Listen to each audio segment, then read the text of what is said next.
Hello, cái video cái lỗ lom lệ cho với nhà cho in Avon house in specific line karon thurbing big dona chumi chu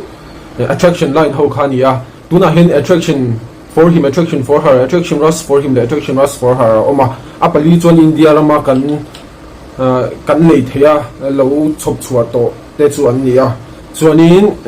video kan lu tanga top lama rei lo te thil dang kan sei le de usoi bokang amma sabera chun attraction for him ania hey a bottle hi ti hian oma ama hi 75 million ania attraction for him he a top notes cardamom te ginger te juniper te la chon a middle notes musk te patchouli te la chon in a base notes chon tonka beans te le udi notes khanon pol boka lap dana man pol boka ni chuan kami a notes atang khan shet theita chu tia kan in spray hian kabana an kan spray chin phot zo hang tia spray hian in a rim ron lang chuin warm spicy hi a rim ron na beran in ka hria cardamom te ginger te anon pol kha a ti spicy emema ti chuanin aromatic ania a hriat renga hi spicy ti hrang hrang te pol ania chuan chuta musk te patchouli te ka tiang pola aromatic ania chuna udi boka kan soita kan khan hi in ka tir hian a opening hi kangai na vak lawa a opening hi kangai na vak lawa amaro chu an ron dry down do arim are tan tir enge athop spray lima arim angkha aron re deu tir la ti chuanin kangai na chho deu tana musky te aron lang te la chunin vanilla le sweet lampang chi deu kha arim a hen aron nam tel boka choi a powdery boka enge mo chen han minutely vel nuwa aron powdery le zuala akatira hi chuanin soita kang khanin warm spicy rim kha nam na sabi ke mema a quality ya tha i arima fresh samara manchi ania tin ngani he perfume hi attraction for him big hi a playful mema a young ngani kum no panglam deu manata na i du thu sam kan ti te jingam yang khan i ang chu chon i soita kang khan atira ron spicy na chu anwa musky te le khadiang fresh lam rim te warm spicy mai baka fresh spicy te powdery te musk te atela wang khanin deu ta han manatan po in chuna han manatan samara po anwa me ma feeling anwa ma I chuanin a longevity hi 6 hours vel daka ruk vel ania pa ngai taka nam chu ai rei po chu anam thei thawa skin chemistry zir te nia amaro chu atlang puin ke ma chuanin kavuna chuanin 6 hours vel nama chumi ai rei chu skin scent ani to a rimala hria thei thawa maro chu an to vak lawa I chuanin chumi daka ruk vel nuwa chon daka ni atanga daka thum vel lai chu I vun de pa ala nam thawani I kan rim tui check rang tinani chu ni leng lo thoin ti chuanin hi attraction for him ania kum leno pangdeu tan tlangwal le rol thar yang chi vel manata na thakhom maya chuan enge juvenile kan tiang chi le adolescence lampang khami ron thang chho ina manatan khan a thae me ma chuanin perfect chu kan ti theilo nga amaro chu ngai na lo om thei vakin garing lawa hemi attraction for him hi keima hi claimin ka du khir do theka wangin a opening kha kangai na lo katia chan chu warm spicy kha a opening ani wangin kangai na lo kati khani amaro chu arima rei hnu chon kangai na velu tu to thawani chuanin hei chu mipa fresh lampang ho ngau do hlek te ngau do hlek te timang keima ni yang tan vak lo ka recommend big do hleka ke ni ke kamana tan po ka ai chom me lawa a thal tu ka rim tu tu ka amaro chu mi pa fresh vek vok le ngau do lampang ina in me big in garing ani chuan adota attraction for her hi attraction for her ania attraction for her hi arim shasa ali kania ka thian pan na mang thina for her ani na chu amaro chu fragrance na hi chuin kan comfortable na anga piang hi atha in ka shemaya asui lutuk te ni lem lo chuanin hei hi a top notes chuanin blackberry te pear te pink pepper te chuan middle notes musk te black orchids te jasmine ten pola chuanin a base notes hianin ka perfume notes ka ngai na ber te zing mi amber an pola ti chuanin vanilla an pol boka labden am khala tel boka ni soita kang khanin I amber hi aring tui du em ka sia ichuan hi hanin ka hianin a opening a hianin aron sweet hnala ni hei chu mei chheman tura siam deu ni boka bain aron sweet hnala aron fruity boka chuanin amber rim hi aron hriat em boka ai atingai na tom zol tu ni ka sia ngai na tom tur chuanin sweet deu te musky deu te angai thina ai chung zong tel vek chung si chuan ta hen amber polania arim tu em vanilla te soft spicy te atel boka khanin atingai na tom le zwala hei chu arim tira changa ato thlengin angai na tom chuak parani hemi hi ka recommend lutu mei che ho zong mana tan tila nula tleiro la changa nula tan te big le zwal dai la office vel tan office kana tan pon atlak lu tu garim tu lu tu kamara chu date center hian mang chinta ula inin chir karing lo arim tu ya angai na toma mi patan po rim him hi ni nom lo angai na tom em mani thum tu kang kha om lo wa maro chu arima sweet thakop mai chuan a longevity hi darkar nga changa darkar ru vel thoni a nasa deu hleka anam hun chung ang kha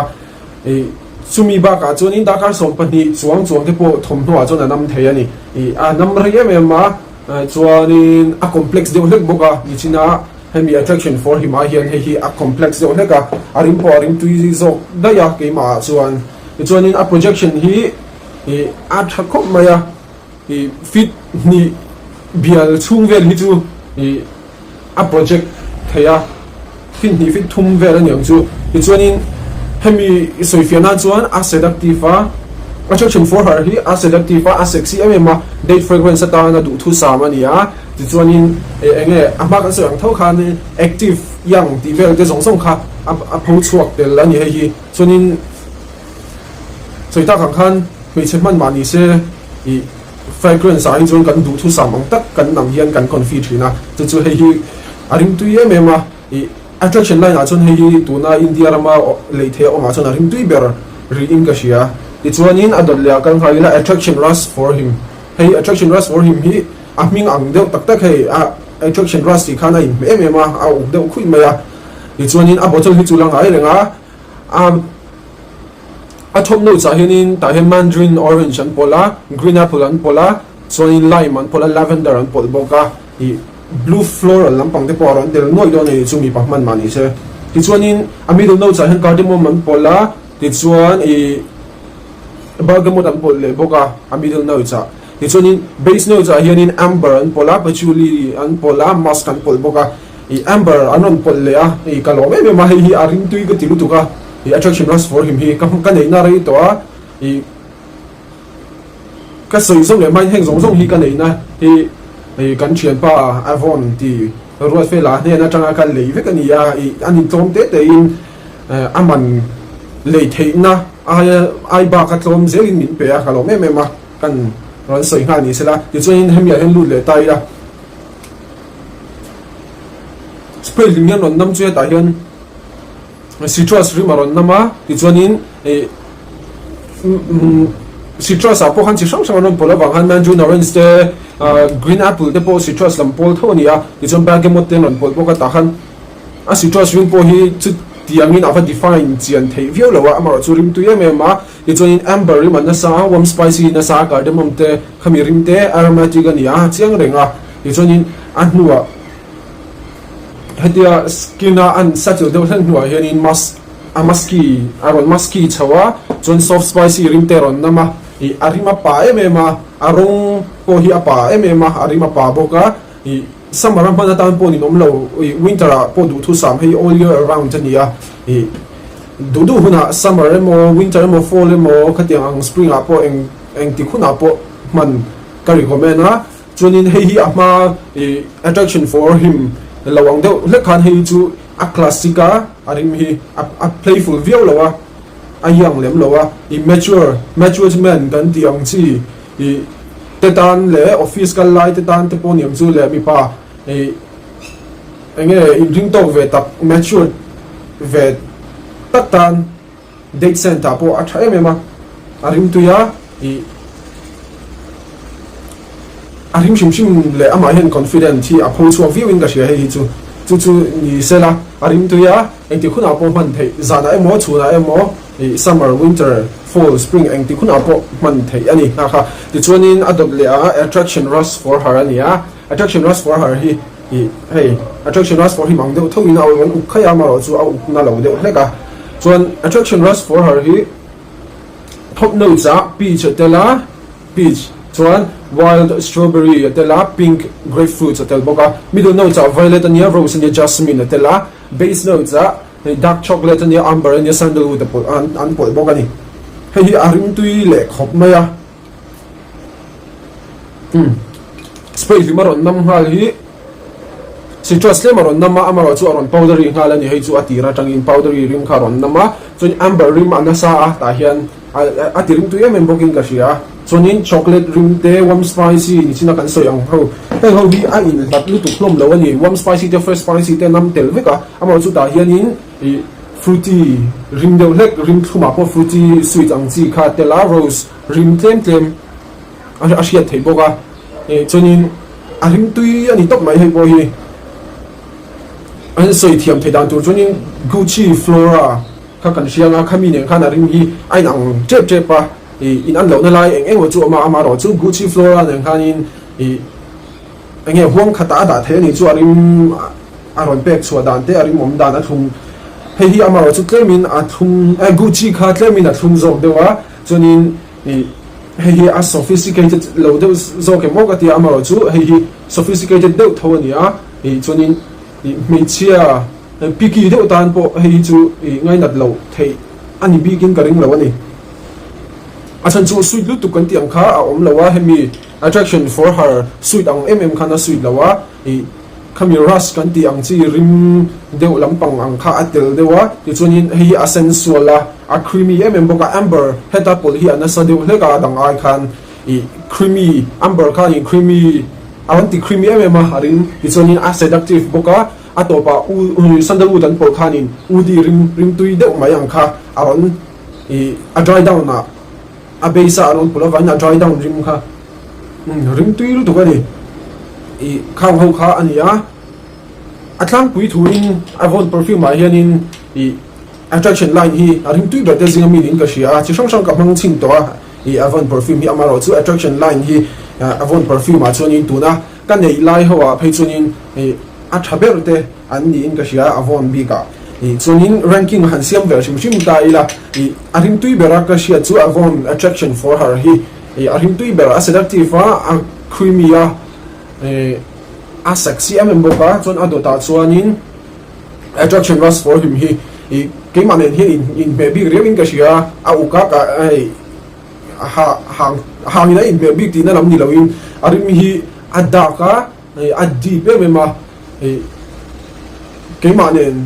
ngai hemi zo ka hi chuanin ka in me zo kin ka sia ni hi ngai na rim tui boka chuanin a seductive ve tho bok thei po hi chuanin adot le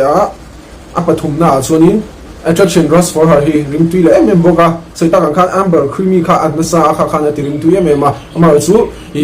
tlemina sweet de hleka mi pahman na dan chuan mi chaman turat siamani se ai man pol thei kan tina chu sui lu tu hi chu mi pa chuan nam hi kan she thina amaro chu kha chu mi mal ngai dan ni ta sela chuan apalina attraction for him hi apalina kan dan san chu rim tui lo ka ti wang ni lawa amaro chu adang ho hi a tha emma le hi chu opening kha warm spicy or opening ani wang khanin ka ngai na vak lawa adang kha chu opening atanga a dry down thing ka ngai na vek hei a opening kha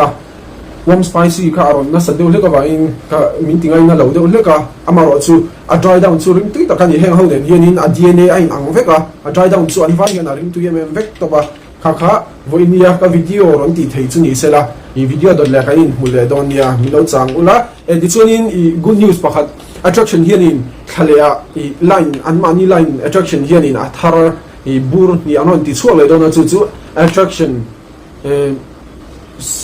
seduction di ani english attraction seduction for him le for her kha no ti chuak le dona abur po he a hian a sial dei zok to nia ti chuan arim tui do ne me ma seduction ani na angin hemi seductive kan ti ai le hian a ron seductive le in karinga avon hian anon pull off view in karinga chu lo chang ula I an non introductory ani India rama introductory fragrance anon mang dona thalia chuwang chuin discount ani ngal dona ni aman panga ai tlomin om ngal dona hengpo hi hemi te pani poi tun thla hian discount in na om mekin ka ria chon thalia khanin attraction seduction for him le for her kha an athar aman tlomin ale thei ngal don boka kha lo chang ula lo lei ula inin chhir lawang ti kha karon soi ngam ani khati zong khani se video de le kan hula thu don nia bye bye vek ule